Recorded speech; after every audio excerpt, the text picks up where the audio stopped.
At the nexus of water, food, and climate lies an existential threat to humanity. The sustainability and resilience of our vital water and food resources in the face of climate change is fundamental to J-WAFS' mission and is the single biggest challenge we face. Half of all our population will depend on food trade just to survive. And you have to sort of ask these really hard questions. What is our diet going to be? How are we going to produce it? And how are we going to do it sustainably?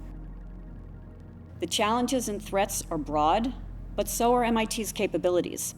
So we've positioned J-WAFS to be able to mobilize and coordinate research across all parts of the Institute to advance problem-solving knowledge and innovation.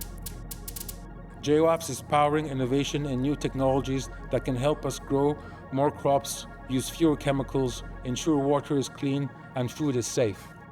Its efforts to fight hunger and to secure access to clean water have never been as vital.